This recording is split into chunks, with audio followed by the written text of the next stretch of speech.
나는 강아지를 싫어했습니다. 털이 날리고 짖고 집안이 산만해진다고 믿었죠. 젊을 때부터 그랬습니다. 귀엽다 말은 했지만 마음은 아니었어요. 깔끔한 집, 일정한 하루, 정해진 찬물 시간. 그게 편했죠. 내 삶은 늘 단정했습니다. 서랍 속 양말은 색별로 접어두었고 밥상 위 수저는 한치도 삐뚤지 않게 놓았어요. 그런 질서가 나를 지켜준다고 생각했습니다. 그런데 모든 게 무너졌습니다. 하나뿐인 딸이 사고로 떠났습니다. 병원 복도에서 의사가 조심스레 말할 때 나는 고개만 끄덕였어요. 울음도 안 나왔습니다. 사람은 한순간에 무너지는구나 싶었습니다. 그날 이후 집은 조용했죠. 벽시계 초침 소리만 더 커졌습니다. 밥은 반 공기만 먹었고 물컵엔 물자국이 그대로 말랐습니다. 밤마다 불을 끄면 천장이 내려앉는 것 같았어요. 장례를 마치고 며칠 뒤 딸의 집을 정리하러 갔습니다. 열쇠를 돌려 문을 열자 마른 먼지 냄새 속에 아주 작은 숨소리가 들렸죠. 방 안에서 하얀 말티즈가 웅크리고 있었습니다. 이름표엔 볼이라고 적혀 있었어요. 딸이 애지중지 키우던 강아지였습니다. 조용히 눈을 깜박이는 모습이 어찌나 낯설고 또 익숙하던지요. 얘를 어떻게 하지? 혼잣말이 새었습니다. 액자 속 딸의 웃는 얼굴이 보였죠. 옆에서 혀를 내민 볼이. 그 사진이 나를 붙잡았습니다. 보호소로 보낼 수 없겠다 싶었습니다. 보내는 순간 딸의 마지막 손길까지 밀어내는 것 같았거든요. 그러나 겁이 났습니다. 나는 강아지를 싫어했으니까요. 보리야, 일단 우리 집으로 가자. 보리는 조심스럽게 내 손을 냄새 맡더니 손등을 핥았어요. 그 작은 혀의 온기가 가슴을 콕 찔렀습니다. 나는 사료와 목줄, 장난감 몇 개를 챙겨 보리를 안아들었습니다. 몸은 가벼웠지만 마음은 바닥으로 내려앉았죠. 엘리베이터 거울 속 내 얼굴은 낯설었습니다. 보리는 내 품에서 조용히 숨을 쉬었습니다. 집에 오자 보리는 현관에서 한동안 움직이지 않았습니다. 바닥 냄새를 맡고 방과 부엌을 오가더니 방문 앞에서 멈췄죠. 예전 딸이 오던 날들이 스쳤습니다. 그때마다 보리는 내 무릎에 앞발을 얹고 꼬리를 흔들었죠. 나는 손사래를 쳤습니다. 털 빠지니까 저리 가. 그 말이 바늘처럼 되돌아왔습니다. 쓸데없이 깔끔하려던 내 목소리가 귓속을 찔렀습니다. 첫날 밤 보리는 불을 끄면 낑낑거렸습니다. 그래서 스탠드를 켜둔 채 소파에 누웠어요. 보리는 내 발치에서 말아잤습니다. 따뜻한 등 잔잔한 숨. 잠들 무렵 딸의 목소리가 들리는 듯 했죠. 엄마, 보리 잘 부탁해. 나는 눈을 번쩍 떴습니다. 집은 그대로 조용했지만 마음 어딘가에서 촛불이 켜졌어요. 그 작은 불빛이 밤을 덜 무섭게 만들었습니다. 다음 날 아침 현실이 시작됐습니다. 사료를 얼마나 줘야 하는지 몰랐어요. 봉투 글씨를 몇 번이나 읽었습니다. 물그릇을 놓아도 먹지 않았죠. 식탁 의자 아래에 웅크리기만 했습니다. 결국 동물병원에 갔습니다. 처음 오셨어요? 네, 딸이 키우던 아이예요. 아이가 먼저 갔습니다. 수의사가 말했습니다. 환경이 바뀌어 불안한 거예요. 반려견도 주인의 부재를 느낍니다. 오늘은 기본 검진하고 집에서는 조용히 함께 계세요. 대기실에서 그 말을 듣는데 가슴이 울렁였죠. 케이지 안보리가 조용히 나를 보았습니다. 손가락을 집어넣자 혀로 감싸듯 핥았어요. 작은 체온이 뜨겁게 전해졌습니다. 나는 갑자기 배가 고팠습니다. 밤새 아무것도 먹지 않았다는 사실이 그때서야 떠올랐어요. 그날 저녁 친구 영자가 전화했습니다. 어떡하니? 강아지를 데려왔어? 보냈어야 하는데 차마 못하겠더라. 잘했어. 처음은 힘들지. 그래도 옆에 숨 쉬는 존재가 있으면 덜 외롭다니까. 나 강아지 싫어했잖아. 막상 품으면 달라져. 믿어봐. 내일 아침 같이 산책 나가자. 내가 방법 알려줄게. 그래줘. 전화를 끊자 집이 덜 조용해졌습니다. 소파 밑에서 보리가 나를 보았죠. 우리 잘 지낼 수 있을까요? 라고 묻는 눈이었습니다. 대답 대신 닭 가슴살을 삶아 잘게 썰어 주었습니다. 보리는 천천히 그러나 꾸준히 먹었죠. 살아있는 소리였습니다. 나는 숟가락으로 미음을 끓여 내 목도 조금 떠먹었습니다. 속이 따뜻해졌습니다. 다음 숙제는 산책이었습니다. 목줄을 채우자 현관에서 버티더군요. 바깥이 두려워 보였어요. 나는 허리를 굽혀 눈을 맞췄습니다. 엄마도 무서워. 그래도 가보자. 한 계단 또 한 계단. 바람에 가을 냄새가 섞여 있었습니다. 놀랍게도 그 냄새가 위로가 됐어요. 보리는 마침내 아스팔트에 앞발을 디뎠고 내 옆을 바짝 붙어 걸었습니다. 작은 발소리가 규칙적으로 이어졌습니다. 나는 그 소리에 맞춰 호흡했죠. 오랜만에 배까지 숨이 내려가는 느낌이었습니다. 공원 앞 경비 아저씨가 인사했습니다. 새 식구 생기셨네. 내 이름은 보리입니다. 얌전해 보이네요. 제가 서툽니다. 처음부터 잘하는 사람 없어요. 천천히 하세요. 작은 인사 한마디가 그렇게 고마울 줄 몰랐습니다. 사람의 말엔 체온이 있죠. 며칠 지나자 집안 곳곳에 보리의 흔적이 늘었습니다. 매트엔 흰 털, 소파 한쪽은 늘 따뜻했죠. 새벽이면 침대 옆으로 와 내가 숨 쉬는지 살피는 듯 했습니다. 그때마다 등을 쓰다듬었어요. 믿기지 않죠? 강아지를 싫어하던 내가 이 촉감을 기다리게 되다니. 사람 마음이 이렇게 바뀝니다. 내 하루의 리듬도 달라졌습니다. 아침에 창문을 먼저 열고 보리 물그릇부터 채웠어요. 하루는 보리가 밥을 거의 먹지 않았습니다. 물만 알고 돌아 눕길래 다시 병원에 갔죠. 수의사가 말했습니다. 분리불안이 있어 보여요. 보호자와 함께하는 시간이 더 필요합니다. 나는 고개를 끄덕였습니다. 제가 자꾸 울어서요. 수의사는 미소 지었습니다. 서로 마음이 비칩니다. 같이 걷고 햇빛을 보세요. 규칙을 만들면 안정돼요. 밥은 같은 장소, 같은 시간에 주세요. 그날 이후 알람을 2개 맞췄습니다. 아침 산책, 해질녘 산책. 비 오면 복도 걷기와 계단 오르기. 처음엔 숨이 찼습니다. 무릎도 시큰했죠. 며칠 지나자 몸이 가벼워졌습니다. 밤엔 잠이 쉽게 왔어요. 보리는 나보다 앞서다 뒤돌아보곤 했습니다. 내가 따라오는지 확인하는 눈빛이 귀여웠습니다. 보리야, 기다려. 보리는 발을 멈추고 꼬리를 흔들었죠. 내가 이런 말을 하게 될 줄 몰랐습니다. 스스로도 놀랐습니다. 공원 벤치에서 회색 모자 어르신이 말을 걸었습니다. 보리라고 했죠. 네, 딸이 지은 이름입니다. 곡식은 사람을 살립니다. 좋은 이름이네요.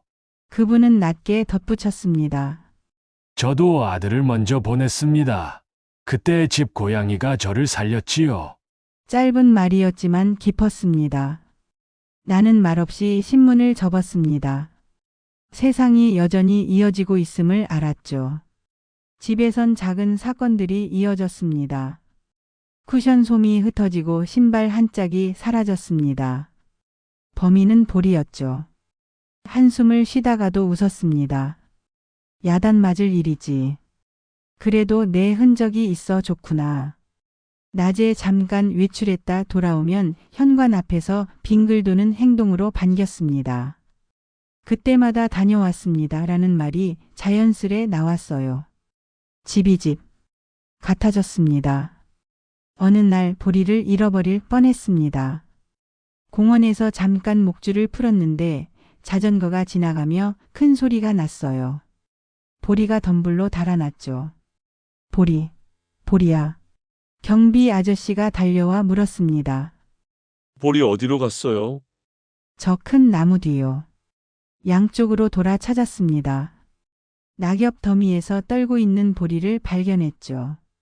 품에 앉아 떨림이 멎었습니다. 아저씨가 물병을 건네며 말했습니다. 놀라면 저렇습니다. 그래도 주인 품이 제일 안전한 줄 알아요. 정말 감사합니다. 돌아오는 길 보리의 심장 소리가 팔에 닿았습니다. 나는 알았죠. 내가 보리를 지키는 게 아니라 보리가 나를 묶어두고 있다는 사실을요. 이 집에 이 거리의 바람 속에 딸의 기억과 내 오늘 사이에 줄 하나가 느껴졌습니다. 얇지만 질긴 줄 말입니다. 그날 밤 딸의 사진 앞에 촛불을 켰습니다. 미안하다. 엄마가 강아지 싫다며 툭툭 말했지. 그런데 보리가 참 착하구나. 내가 왜 아꼈는지 이제 알겠다. 촛불이 흔들렸습니다. 보리는 내 발 위에 턱을 얹었죠. 그 무게가 믿음처럼 느껴졌습니다. 엄마 이제 조금 숨을 고릅니다. 목소리가 떨렸지만 허공에 걸리던 말들이 바닥을 찾았습니다. 주말에 영자가 김밥을 들고 왔습니다. 표정이 좋아졌다. 조금 살겠다. 볼이 덕이지? 아침마다 나를 끌고 나가니까. 우리는 웃었습니다. 영자는 앉아 기다려 이리와 같은 간단한 훈련을 알려주었죠. 보리는 느리지만 정확히 따라했습니다. 간식 대신 칭찬을 길게 해주니 눈빛이 반짝였습니다. 늦게 배우는 사람의 기쁨은 오래갑니다. 초등학생 민수가 초인종을 눌렀습니다. 할머니, 볼이랑 공놀이 해도 돼요? 그래, 마당에서 하자. 민수가 공을 던지자 보리가 전력으로 달렸습니다. 꼬리가 깃발처럼 펄렁이었죠. 민수의 웃음이 마당에 퍼졌습니다. 해가 지자 공이 어둠에 사라졌습니다. 공이 없어졌어요. 괜찮아. 내일 찾자. 예전 같으면 잔소리를 했을 겁니다. 그런데 그날은 달랐습니다. 사라진 공 하나쯤 아무렇지 않았습니다. 없어지지 않아야 할 것은 이미 사라졌으니까요. 시간은 느린 파도처럼 밀려왔습니다. 아침 햇살, 낮 그림자, 저녁 바람. 그 사이사이에 보리가 있었습니다. 밥그릇 소리, 발톱이 바닥을 두드리는 소리, 짧은 숨. 사소한 리듬이 생활을 다시 엮어줬죠. 한 달 전에 나와 다른 사람이 되어 있었습니다. 슬픔은 여전히 옆에 앉아 있었지만 이제 의자 하나를 더 내어줄 수 있었어요. 그 자리에 보리가 앉았습니다. 시장에 들렀다가 딸이 좋아하던 과일 앞에서 멈출 때가 있습니다. 그럴 때면 보리가 다리에 코를 대고 숨을 쉬죠. 괜찮다. 우린 잘하고 있지. 나는 스스로를 설득했습니다. 슬픔을 밀어내지 않았습니다. 대신 데리고 걸었습니다. 공원 둘레길 한 바퀴, 두 바퀴. 걸을수록 마음이 정리됐습니다. 초겨울이 오자 보리에게 회색 니트를 사주었습니다. 너답지 않다. 영자가 웃었습니다. 나도 웃겨. 그런데 추워 보여서. 거울에 비친 우리 둘이 어색하면서도 자연스러웠습니다. 변화는 늘 그렇게 오더군요. 갑자기, 그러나 오래전부터 준비된 것처럼요. 눈이 오던 날 우리는 천천히 걸었습니다. 눈송이가 보리 등에 내려앉았다가 사라졌죠. 보리야, 우리 눈길 조심하자. 발자국 두 줄이 뒤에 남았습니다. 나는 결심했습니다. 내 안의 웅덩이를 메우는 약은 거창한 게 아니라고요. 규칙적인 산책, 따뜻한 밥 함께 나누는 온기면 충분합니다. 벼락이 몇 번이나 치던 다른 밤엔 유리창을 때리는 소리에 나도 모르게 몸을 웅크렸습니다. 보리가 내 무릎으로 올라왔죠. 떨 줄 알았는데 의외였습니다. 내 가슴에 얼굴을 묻고 숨을 길게 내쉬었습니다. 그 숨이 괜찮다라고 말하는 것 같았습니다. 이튿날 주민센터에서 반려견 기초교육이 열렸습니다. 강사가 말했습니다. 보호자도 배우고 반려견도 배웁니다. 나는 공책에 적었습니다. 기다려는 사랑의 다른 표현. 강의가 끝나자 한 어르신이 내게 말을 걸었습니다. 저도 원래 개를 싫어했어요. 그런데 아내가 떠난 뒤로 생각이 바뀌었습니다. 우리는 고개를 끄덕였습니다. 말은 짧았지만 마음은 길었습니다. 봄이 오자 벚꽃 아래에서 딸에게 음성 메시지를 남겼습니다. 얘야 엄마야. 우리 잘 지내. 보리도 건강해. 가끔 내 사진 보며 울긴 한다. 그럴 땐 보리가 옆에 와서 등을 맡긴단다. 덕분에 눈물이 멈춘단다. 엄마 조금씩 괜찮아지고 있어. 바람이 불어 꽃잎이 흘렀습니다. 보리는 꽃잎 하나를 물어내 발등에 떨어뜨렸죠. 선물이니? 보리가 꼬리를 흔들었습니다. 그 장면이 오래 남았습니다. 나는 반려견 모임에도 나가기 시작했습니다. 병원에서 만난 보호자들과 주말 산책을 했어요. 누군가는 이혼 이야기를 했고 누군가는 퇴직 공허를 말했습니다. 내 차례가 오면 짧게 말했습니다. 저는 강아지를 싫어했습니다. 그런데 지금은 덕분에 살아갑니다. 사람들이 고개를 끄덕였죠. 같은 속도로 걷는 사람들과 함께 걷는 건 안심이 됩니다. 어느 비 오는 밤 오래된 상자를 꺼냈습니다. 딸의 일기장과 사진 공연표. 구겨진 영수증 한 장이 나왔습니다. 엄마랑 보리 간식. 웃음이 났어요. 내가 모르는 어느 날 둘이서 간식을 샀겠죠.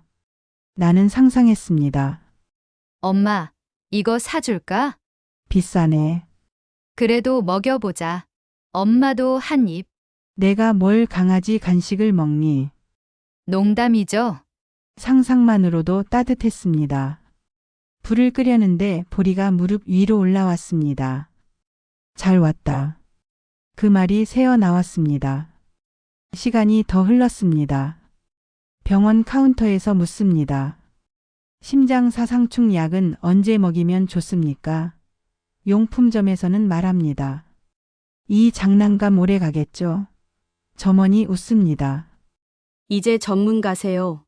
전문가까진 아니지만 두 생의 생활을 책임질 줄은 압니다. 둘? 맞습니다. 나와버리죠. 토요일 영자가 말했습니다. 보호소 봉사 가볼래? 내가 할 수 있을까?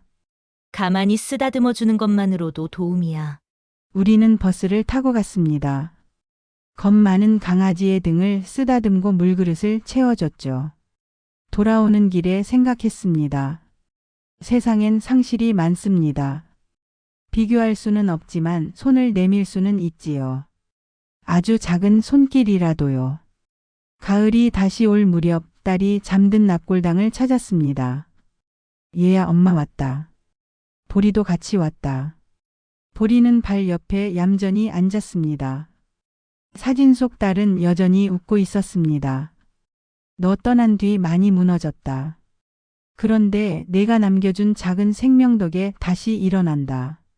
내 자리를 아무도 대신 못 앉는다. 그래도 옆자리에 친구를 들였다. 괜찮겠니?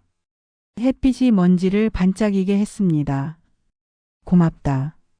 그 한마디면 충분했습니다. 돌아오는 길 보리는 차창 밖을 보며 고개를 끄덕였습니다. 믿기겠어요? 정말 그랬습니다. 그래, 우리 계속 걸어가자. 오늘도 내일도. 집 앞에서 민수가 뛰어왔습니다. 할머니, 학교에서 반려동물 사진 공모전을 한대요. 보리 찍어요. 그럴까? 내가 찍어줄래? 민수가 셔터를 누르자 보리가 환하게 웃었습니다. 사진 속 보리의 눈동자에 내가 비쳤죠. 살고 있다는 증거 같았습니다. 다음 날 액자의 인화에 거실에 걸었습니다. 며칠 뒤 결과가 나왔습니다. 은상이래요. 게시판 아래 작은 글보리와 엄마. 그 글자를 오래 보았습니다. 엄마. 그 단어가 등을 떠받쳐줬습니다. 영자가 전화를 했죠. 축하해. 별것도 아닌데 괜히 좋구나. 별것도 아닌 게 사람 살린다. 밤이 되어 커튼을 당겼습니다. 보리는 방석 위에 동그랗게 누웠습니다. 나는 일기를 썼죠. 오늘도 걸었다. 보리는 잘 먹었다. 나는 덜 울었다. 괜찮아지고 있다. 슬픔은 사라지지 않는다. 그러나 모양이 달라진다. 불을 끄려다 다시 켰습니다. 보리에게 말하고 싶었거든요. 고맙다, 보리. 내 덕분에 하루를 버틴다. 보리는 눈을 반쯤 뜬 채 꼬리를 살짝 흔들었습니다. 대답 같았죠. 방 안이 어둡지 않았습니다. 내일도 이 숨소리를 들을 수 있겠지요. 그 생각에 마음이 놓였습니다. 다음 주 주민센터에서 재난대비 특강이 열렸습니다.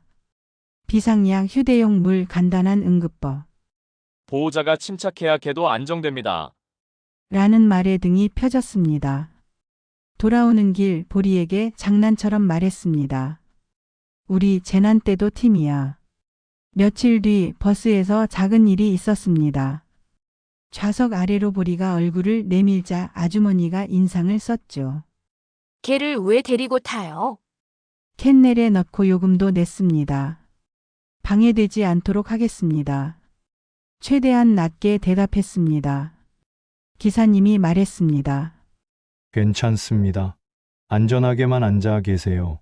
내 작은 용기가 내 안을 세웠습니다. 초여름이 되자 공원에 매미 소리가 찼습니다. 요즘은 어떠세요? 회색 모자 어르신이 물었습니다. 숨이 덜 막힙니다. 잘 지나는 중이군요. 간단하지만 어려운 말이지요. 집으로 오는 길 파란 신호를 보며 속으로 말했습니다. 오늘을 건넌다. 여름밤 정전이 났습니다. 손전등 불빛 속에서 보리가 내 발을 밟고 서 있었습니다. 괜찮아. 곧 다시 켜질 거야. 어둠 사이 보리 눈동자에 내 얼굴이 비쳤습니다. 그 장면이 오래 남았습니다. 겨울이 오기 전 병원에서 건강검진을 받았습니다. 혈압이 안정됐다고 의사가 말했죠. 무리하게 굶지 마시고 아침 햇빛 보세요. 반려견 산책 좋습니다. 네, 매일 걷습니다. 대답이 자연스러웠습니다. 숫자는 조금 나아졌고 마음은 많이 나아졌습니다. 그리고 오늘 이 기록을 마치며 안방 창틀에 팔꿈치를 괴고 서 있습니다. 주방에서는 찬물이 끓고 거실에서는 보리의 숨이 일정하게 오르내립니다. 나는 천천히 말합니다. 사랑한다. 대상이 누구냐고 묻는다면 대답은 셋입니다. 떠난 딸, 남아있는 나, 그리고 옆에서 꼬리를 흔드는 작은 생명. 우리는 함께 살고 있습니다. 다정하게, 분명하게, 천천히. 내일 아침에도 같은 길을 걸을 겁니다. 햇빛이 조금 차갑더라도 괜찮습니다. 나는 이제 알고 있습니다. 사람은 방향 하나만 바꿔도 숨쉬는 법이 달라진다는 사실을요. 오늘의 방향은 여기가 맞습니다. 그 사실이 나를 살립니다. 여러분, 지금까지 딸을 잃고 삶의 의욕을 잃은 할머니가 딸이 키우던 강아지를 키우게 되면서 삶의 의미를 되찾게 되는 이야기였습니다. 공감이 되는 얘기라고 생각이 되시면 구독과 좋아요 부탁드립니다. 감사합니다.